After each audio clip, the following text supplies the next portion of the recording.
Et maintenant, la quatrième famille, c'est la famille des cétones. Donc, d'abord la définition. Les cétones possèdent le groupe carbonel CO. D'accord? Et la formule générale des cétones, c'est RCOR'. Avec R et R', c'est des radicales alkyles. Et pour la nomenclature des cétones, alors le nom d'une cétone se déduit du nom de l'alcane correspondant. Et bien sûr, comme les autres, en remplaçant la lettre E dans la terminaison du nom de l'alcane par la terminaison ON.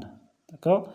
Donc, on prend l'indice le plus petit pour désigner la position du carbone fonctionnel sur la chaîne carbonée principale. Donc, pour bien comprendre ça, donc, je vais passer à un exemple.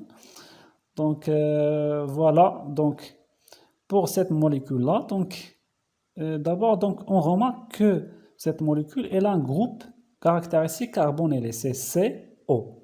Avec R et R', donc CH3CH2 représente le radical alkyle R. Et CH2, CH3, là, représente la radical alkyle R'. D'accord? Donc, c'est un cétone. C'est une cétone, plutôt. D'accord? Donc, pour nommer ces cétones-là, donc, je vais bien sûr détecter la chaîne principale. Donc, voilà la chaîne principale. Et on commence à numéroter chaque carbone. Donc, 1, 2, 3, 4, 5. On numérote d'une manière que le carbone fonctionnel, elle doit prendre l'indice le plus petit. D'accord? Donc 1, 2, 3, donc dans ce cas-là, c'est la même. Donc le nom serait donc 1, 2, 3, 4, 5, donc c'est le pentane. Donc je vais remplacer E par la terminaison ON et on le met 3 entre deux tirets. Donc 3 c'est l'indice du carbone fonctionnel. Donc le nom serait pentane 3 1. D'accord? Et pour la deuxième molécule, donc c'est une cétone. D'accord? Donc 1, 2, 3, 4, 5. Donc c'est le pentane. Et l'indice du carbone fonctionnel c'est 2. Donc voyez-vous bien que si je vais commencer la numérotation à droite, donc on remarque que le carbone fonctionnel prend l'indice 2. Et si je vais commencer la numérotation à gauche, donc le carbone fonctionnel dans ce cas-là, elle prend l'indice 4. Donc, dans ce cas-là, donc, on choisit l'indice le plus petit, donc c'est 2. Donc le nom serait pentane 2-1. Alors, il y a une petite remarque. Donc, les aldéhydes et les cétones sont des composés carbonylés. Bien sûr, car elles possèdent le groupe carbonyle.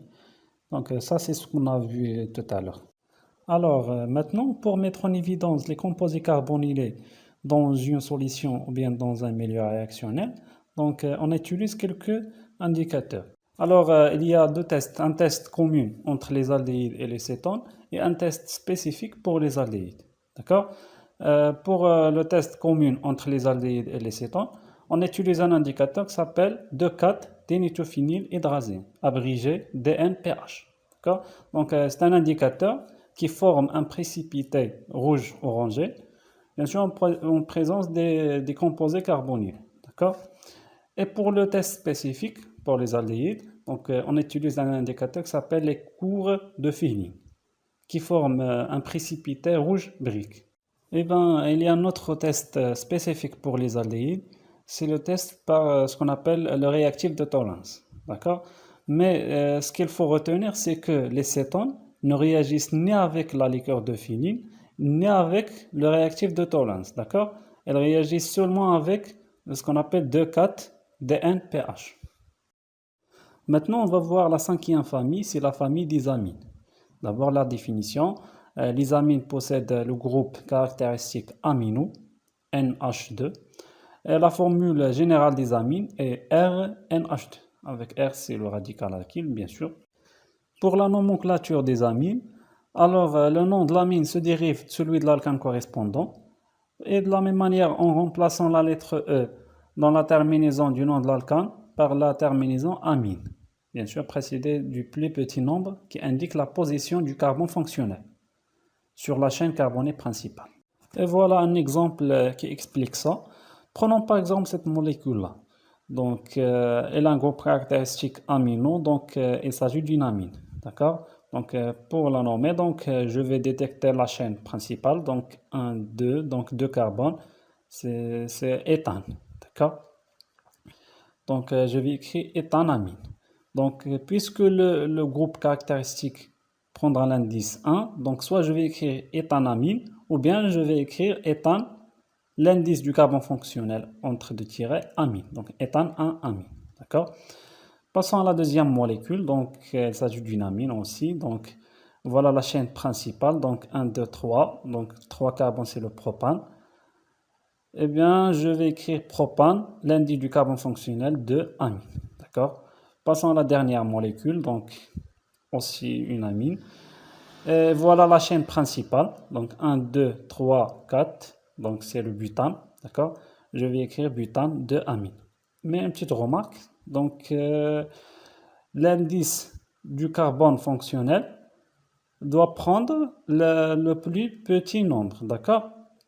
Donc si je vais commencer la numérotation à gauche, donc l'indice du carbone fonctionnel prendra 1, 2, 3, donc 3. Donc non, donc je vais commencer la numérotation de droite à gauche, d'accord? Donc c'est le butane de amine.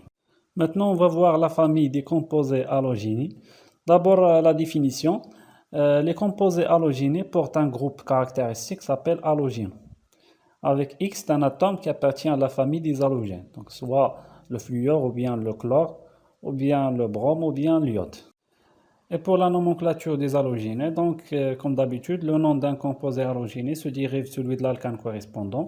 Elle est précédée du nom de l'atome d'halogène présent, déterminé par le suffixe O, et de l'indice de la position du carbone fonctionnel. Et voilà un exemple qui explique ça. Donc, pour cette molécule-là, donc 1, 2, 3, donc c'est le propane, donc je vais écrire propane, d'accord?